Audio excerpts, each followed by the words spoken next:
Assalamualaikum warahmatullahi wabarakatuh. Selamat siang, salam sejahtera untuk kita semua. Yang terhormat Bapak Noper Ardi selaku dosen mata kuliah pemrograman berbasis web dan juga Bapak Ahmadi Lubis selaku dosen dari mata kuliah pengantar basis data. Sebelumnya, izinkan kami untuk memperkenalkan diri terlebih dahulu.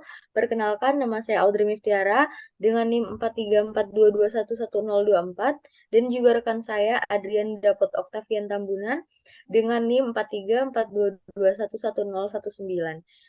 Pada kesempatan kali ini, kami akan mempresentasikan kembali tentang proyek mini PBL kami.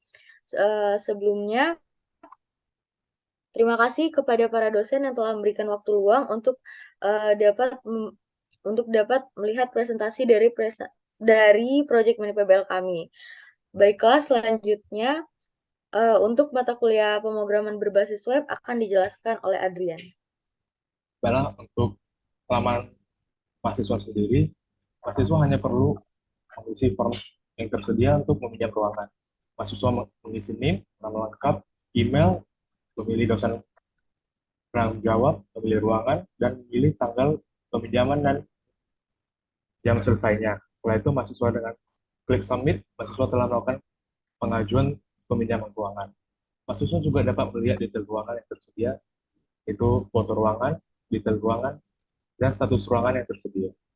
Buat status, mahasiswa dapat melihat status pinjaman yang telah dilakukan oleh mahasiswa lain, yaitu yang telah diterima, ditolak, atau yang telah berakhir masa. Untuk laporan sendiri, mahasiswa dapat mengirim laporan kerusakan yang terjadi pada ruangan tersebut. Selanjutnya itu untuk halaman admin. Di sini admin dapat mengkonfirmasi atau menolak peminjaman yang dilakukan oleh mahasiswa.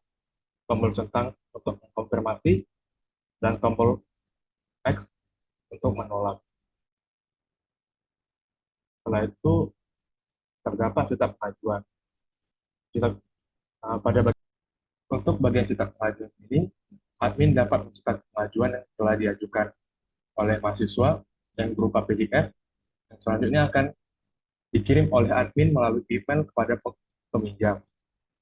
Di sini juga terdapat informasi peminjam, admin juga dapat untuk mengakhiri peminjaman yang telah dilakukan oleh mahasiswa. Dengan menekan tombol bel tersebut, pinjaman telah diakhiri oleh laporan. Setelah itu, untuk bagian pembaruan data ruangan, pada laman admin terdapat beberapa fitur yang diantaranya adalah tambah ruangan, untuk menambah ruangan, tambah fasilitas, untuk menambah fasilitas, detail ruangan, untuk melihat detail ruangan yang terdapat pada ruangan tersebut, terdapat tombol edit ruangan, dan tombol menghapus ruangan. Di sini juga terdapat status ruangan yang telah dipakai atau belum dipakai. Terdapat juga status pengajuan keseluruhan oleh yang telah dilakukan oleh mahasiswa. Terdapat juga tombol cetak untuk mencetak semua pengajuan yang telah diajukan.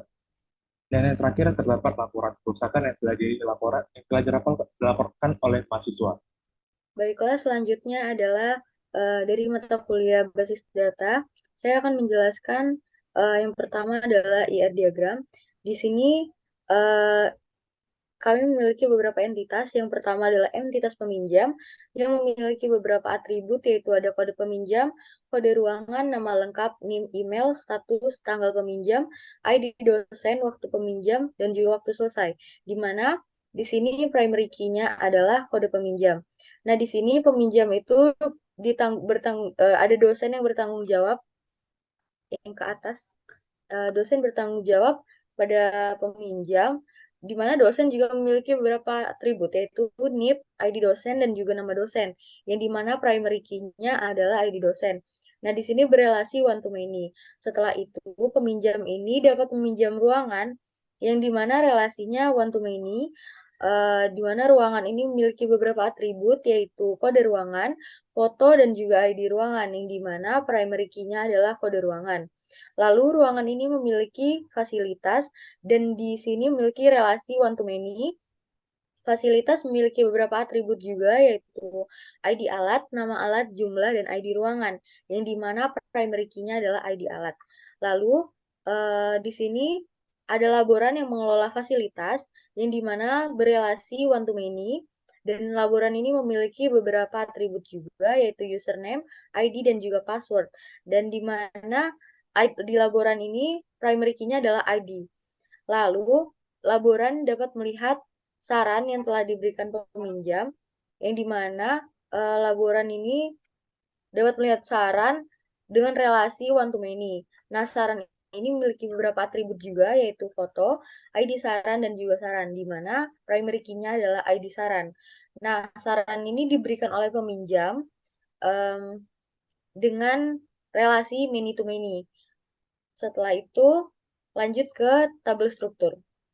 Nah, di sini kami memiliki beberapa tabel struktur. Yang pertama adalah tabel dosen, di mana primary key-nya adalah ID dari dosen, dengan struktur tabel NIP tipe varchar dengan panjang 20, deskripsinya NIP dosen.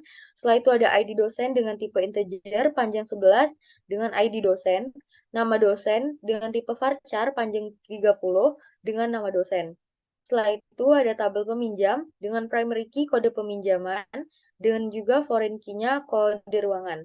Setelah itu ada struktur tabelnya. Yang pertama ada kode peminjam dengan tipe integer dengan panjang 11, yaitu deskripsinya kode peminjam. Setelah itu ada kode ruangan dengan tipe varchar dengan panjang 30, deskripsinya kode dari ruangan. Setelah itu ada nama lengkap, tipe varchar, panjang 50, dengan deskripsi nama lengkap mahasiswa. Setelah itu ada tanggal pinjam dengan tipe varchar, panjang 25, dengan deskripsi tanggal peminjaman. Setelah itu ada ID dosen dengan tipe integer, panjang 11, dengan deskripsi ID dari dosen. Setelah itu, ada NIM dengan tipe varchar panjang di 30 dengan nomor induk mahasiswa, email varchar panjangnya 50 dengan email mahasiswa. Setelah itu ada status dengan tipe varchar panjangnya 10 dengan deskripsi status peminjaman. Setelah itu ada waktu pinjam dengan tipe varchar panjang 25, deskripsinya waktu dimulainya peminjaman. Dan yang terakhir waktu selesai dengan tipe varchar panjang 25 dengan deskripsi waktu berakhirnya peminjaman. Setelah itu ada tabel laboran dengan primary key-nya ID dengan struktur tabel. Yang pertama ada username dengan tipe varchar panjang 50, username dari laboran. Setelah itu ada ID dengan tipe integer panjang 11, deskripsinya ID dari laboran. Setelah itu ada password, tipenya varchar panjangnya 50 dengan deskripsi password dari laboran. Setelah itu ada tabel dari ruang dengan primary key-nya kode ruangan. Uh, Miliki struktur tabel yang pertama ada foto dengan tipe varchar panjang 50, deskripsinya foto ruangan. Setelah itu ada kode ruangan dengan tipe integer panjang 11, kode dari ruangan, ID ruangan, tipe varchar panjang 50, ID dari ruangan. Setelah itu ada tabel dari fasilitas atau fasil. Primary key-nya adalah ID alat dengan foreign key-nya ID ruangan. Di mana dengan struktur tabel ini, yang pertama ada nama alat tipe varchar panjang 50 dengan deskripsi nama dari alat, ID alat dengan tipe integer panjang 11, deskripsinya ID dari alat.